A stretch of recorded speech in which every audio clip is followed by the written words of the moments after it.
नमस्कार, मैं हूं राघवेंद्र दुबे। आप देख रहे हैं राघवेंद्र दुबे ऑफिशियल। इससे पहले कि आज के मुद्दे की बात करें, आप हमारे चैनल को सब्सक्राइब करें, लाइक करें और अपने मित्रों के साथ शेयर भी करें। और ये वीडियो कैसा लगा आप कमेंट बॉक्स में कमेंट जरूर करें। 15 अगस्त अभी गुजरा है 2 दिन पहले, आज 18 अगस्त है, जहां हमने 77वां स्वतंत्रता दिवस मनाया। पूरे देश ने जश्न मनाया स्वाधीनता का। लेकिन इसी दौरान हिसार में रहने वाले एक टीचर ने, जो अन अकेडमी में टीचर था, उसने अपने छात्रों से एक अपील कर दी कि ध्यान रखना, आपकी बार चुनाव में किसी अनपढ़ नेता को वोट मत दे देना। अनपढ़ नेता को वोट नहीं देना है, यह अपील करने पर उसकी नौकरी चली गई। यह कैसा अमृतकाल चल रहा है देश में, जहां अगर कोई बात कोई करे, कोई अपनी भावाव्यक्ति करे, यह कौन सा जुर्म है, यह कौन सा अपराध है, जहां कोई व्यक्ति ये अपील कर दे जो अनपढ़ नेता हैं उनको वोट नहीं देना चाहिए। कोई भी फिर कहेगा कि बिल्कुल सही कह रहे हैं, जो अनपढ़ हों उनको वोट नहीं देना चाहिए, इसमें कौन सी बड़ी बात है। दरअसल अन अकेडमी है, वो एक बड़ा प्लेटफॉर्म है शिक्षा देने के लिए, लर्निंग के लिए ऑनलाइन प्लेटफॉर्म है, जिससे देश के बहुत सारे छात्र जुड़े हुए हैं, उससे शिक्षा ले रहे हैं। हिसार के रहने वाले करुण सांगवान, जो कि LLM किए हुए हैं, लॉ की डिग्री लिए हैं, क्रिमिनल लॉ की डिग्री लिए हुए हैं, 7 साल का उनको अनुभव है, पहले भी दूसरे स्कूलों में पढ़ाते रहे, अनेक प्लेटफॉर्म पर उन्होंने पढ़ाने का काम किया, उनको अनुभव था। पिछले 1 साल से वह अन अकेडमी के लिए पढ़ा रहे थे। 14 अगस्त को एक वीडियो वायरल उनका होता है, जिस वीडियो में वो कहते हैं कि अब मैं क्या करूं, समझ नहीं आ रहा है, मैं हंसूं या रोऊं। मैंने क्योंकि मेरे पास भी बहुत सारे मेरे बेरक्स हैं, बहुत सारे केस नोट्स हैं, बहुत सारे नोट्स हमने भी बनाए थे। ठीक है, हर किसी के लिए बहुत मेहनत है, आप लोगों को भी काम मिल गया। लेकिन एक चीज याद रखना, अगली बार जब भी अपना वोट दो, किसी पढ़े लिखे इंसान को अपना वोट देना, ताकि ये सब कुछ दोबारा जीवन में ना झेलना पड़े। ठीक है, चलो ठीक है, नेक्स्ट टाइम ध्यान रखिएगा, ऐसे इंसान को चुने जो पढ़ा लिखा हो। ठीक है, जो समझ सके चीजों को। सिर्फ ऐसे इंसान को ना चुने जिनको सिर्फ बदलना आता हो, नाम चेंज करना आता हो, है ना। तो मेक योर डिसीजन प्रॉपरली, है ना। मैंने बहुत मेहनत के साथ नोट्स बनाए थे विद्यार्थियों के लिए, लेकिन अब वो सारे नोट्स बेकार हो गए। और वो उन्होंने किस परिप्रेक्ष्य में कहा, उन्होंने कहा कि अभी जो एक बिल पेश हुआ था अमित शाह के द्वारा, जिसमें IPC की धाराएं बदली गई, कि धाराओं को चेंज कर दिया गया, 420 की जगह 316 हो गई, या दूसरी धाराएं जो बदली हैं, अब उसके बदलने से क्या है कि पूरे जो नोट्स जो तैयारी होगी वो सारी सब कुछ बदल गई। वो उसी पे बात कर रहे थे कि मैं हंसूं या फिर रोऊं, क्या करूं। इसीलिए कहते हैं कि अब की बार जब भी आप लोग वोट दें तो ऐसे नेता को वोट ना दें जो अनपढ़ हो, जिसे चीजों को समझने की समझ ना हो। ऐसे नेता को वोट ना दें जो सिर्फ नाम बदलना जानता हो, नाम बदलने के अलावा वो कुछ नहीं करता हो। इतना कहना था कि बीजेपी की पूरी ट्रोल आर्मी उसके पीछे लग गई। और 14 अगस्त को ये वायरल हुआ वीडियो, 17 अगस्त तक उसकी नौकरी चली जाती है 3 दिन में। बीजेपी की पूरी ट्रोल आर्मी लग गई कि भाई ये क्यों कह दिया। अच्छा, ये समझ में नहीं आया कि इनको कैसे लगा कि अनपढ़ नेता का मतलब कौन इनका अनपढ़ नेता है, किसकी बात कर रहे हैं।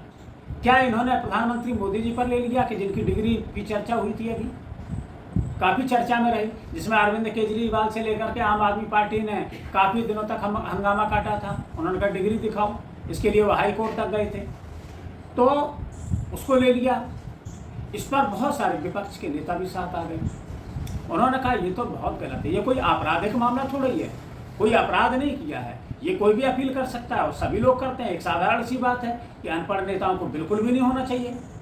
जो हमारे संविधान निर्माता, नीति निर्धारण करने वाले, वो लोग ऐसे होना चाहिए, क्योंकि 21वीं सदी में हम जी रहे हैं, 21वीं सदी में हैं, और 21वीं सदी में साइंस टेक्नोलॉजी का ज़माना है, और इस साइंस और टेक्नोलॉजी के ज़माने में अनपढ़ नेता कैसे बर्दाश्त हो सकता है।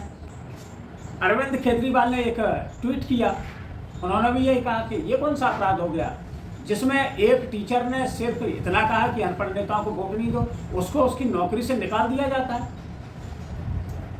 और हम निजी तौर पर, उन्होंने कहा कि हम निजी तौर पर तो जो अनपढ़ लोग हैं उनका सम्मान करते हैं, लेकिन अगर कोई नेता हमारा जनप्रतिनिधि अनपढ़ हो तो यह नहीं चलेगा, क्योंकि ये 21वीं सदी है, और 21वीं सदी में साइंस और टेक्नोलॉजी का ज़माना है, जहाँ पर देश का विकास वही कर सकता है जो पढ़ा लिखा हो। जो ये काम किया है अनअकैडमी ने, वो बहुत गलत काम किया है। इसके बाद जो अनअकैडमी के को-फाउंडर हैं, सह संस्थापक रोमन सैनी ने कहा कि जो करण सांगवान ने हमारे द्वारा जो बनाई गई आचार संहिता थी उसका उल्लंघन किया, इस कारण से मुझे उनसे अलग होना पड़ा। हमने शिक्षकों के लिए एक कड़ी आचार संहिता निर्धारित की है जिसका सभी को पालन करना होता है, लेकिन करण सांगवान ने उसका पालन नहीं किया। हम एक शिक्षा मंच हैं जहां गुणवत्तापूर्ण शिक्षा प्रदान की जाती है।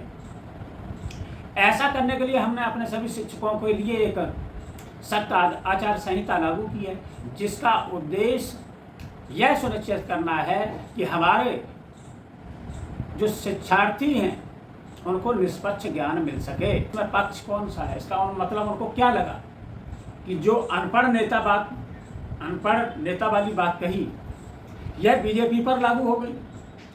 और जहां तक रोमन सैनी की बात कर लें, रोमन सैनी का एक तरफ ये ट्वीट देख लें और दूसरे तरफ उनके और ट्वीट पड़े हुए हैं, चाहे वो सर्जिकल स्ट्राइक या दूसरे मुद्दों पर प्रधानमंत्री जी का समर्थन कर रहे हैं। तो आप तो सीधा सीधा किसी पार्टी और उसका पक्ष कर रहे हैं। और यहाँ पर तो एक साधारण बात की गई है जिस पर आप सफाई दे रहे हैं। और इसके फाउंडर जो गौरव मुंजाल हैं, उनकी भी फोटो आप मोदी जी के साथ देख सकते हैं। तो जब आप मोदी जी से किसी पार्टी विशेष से प्रेरित हैं, तो अगर ऐसे में किसी ने अनपढ़ नेता वाली बात कर दी तो आपने उसको निकाल दिया। आपने नहीं निकाला होता तो ये बात दूर तक नहीं जाती। जब आपने किसी को निकाल दिया इस कारण से, तो यह बात बहुत दूर तक चली गई। और आज यह मामला, कल भी और आज भी, ये अनअकैडमी वाला मामला ट्रेंड कर रहा है सोशल मीडिया पर। क्या यही भक्ति काल है? क्या यही अमृत काल है, जहां पर आपको एक साधारण सी बात पर वहां से निकाल दिया जाता है? करण सांगवान ने कहा है कि जो हमारे साथ हुआ है उससे हमारे जो छात्र हैं वो भी बहुत परेशानियों का सामना उनको करना पड़ रहा है, मुझे तो उसको झेलना ही पड़ेगा। उन्होंने कहा जो ये सारी बात है वह 19 अगस्त को अपने लीगल पाठशाला जो उनका चैनल है उस पर वो शेयर करेंगे। साध्वी प्राची ट्रोल आर्मी की प्रमुख है, वो भी हमेशा उल जलूल भाषा का प्रयोग करती रहती हैं, सभी देखते हैं। जहाँ पर वैमनस्यता की बात हो तो उसमें सबसे आगे रहती हैं। इसमें भी उन्होंने अनअकैडमी का साथ दिया और उन्होंने कहा कि ये जो जिसको निकाला है करण सांगवान को, ये बिल्कुल ठीक किया है। ऐसे देशद्रोहियों को ऐसी ही सजा मिलना चाहिए। आप बताइए ये क्यों पक्ष कर रहे हैं? दीपेंद्र हुड्डा ने भी कहा कि ये बहुत गलत किया गया है। ये कौन सा अमृतकाल चल रहा है जहाँ पर किसी की बात की असहमति से उसके पीछे इतना पड़ा जाए कि उसका कैरियर दांव पर लग जाए, उसकी नौकरी चली जाए। असमय सरकार या फिर कोई संस्था उससे जुड़ी हुई किसी चीज को सुनना क्यों नहीं चाहती है? अनअकैडमी के लोग इतना क्यों डर गए सरकार से कि उन्हें अपने टीचर को निकालना पड़ गया? टीचर ने कोई ऐसी बात नहीं की, लेकिन अब आपने निकाल करके जो मुद्दा नहीं उठना चाहिए था वो मुद्दा उठ गया और सारे जगह सब जगह अनअकैडमी की थू हो रही है। ये मामला ट्रेंड कर रहा है, लोग पक्ष में आ रहे हैं। उन्होंने कहा कि जो ये किया गया है वो बहुत ही गलत है। अनअकैडमी ने हालांकि सफाई दी, अभिव्यक्ति की आज़ादी क्या खत्म हो जाएगी? हम इसी तरीके से स्वाधीनता आज़ादी का जश्न मनाते रहेंगे, स्वतंत्रता दिवस मनाते रहेंगे, लेकिन हमें बोलने की स्वतंत्रता नहीं है। अगर हम बोलेंगे तो हमारे ऊपर कार्रवाई हो जाएगी, अगर हम कुछ कहेंगे तो हमारे ऊपर कार्रवाई हो जाएगी। क्या व्यक्ति बोलने से पहले ये भी सोचे कि अगर कोई साधारण सी भी बात कर रही है, किस सत्ताधारी को ये बात बुरी लग जाएगी या किस नेता को ये बात बुरी लग जाएगी, जिससे उनकी जो नौकरी थी, जो उनका कैरियर था, वो बर्बाद भी हो सकता है। तो यह परिपाटी ठीक नहीं है। जहां हम स्वाधीनता का 77वां स्वतंत्रता दिवस मना रहे थे अभी, और वही इस तरीके की हरकत हो, तो ये हमारे लिए, हमारे देश के लिए अच्छी बात नहीं है। इससे गलत संदेश जाएगा, पूरे विश्व में गलत संदेश जाएगा कि अगर कोई अच्छी बात कर रहा है कि अनपढ़ नेताओं को वोट ना दें, तो ये तो अच्छी बात की है। और इस पर भी अगर नौकरी चली जाए तो ये बहुत ही अनअकैडमी के लिए भी कलंक की बात है कि वो शिक्षा तो दे रहे हैं, लेकिन उस शिक्षा से खुद क्या सीख रहे हैं।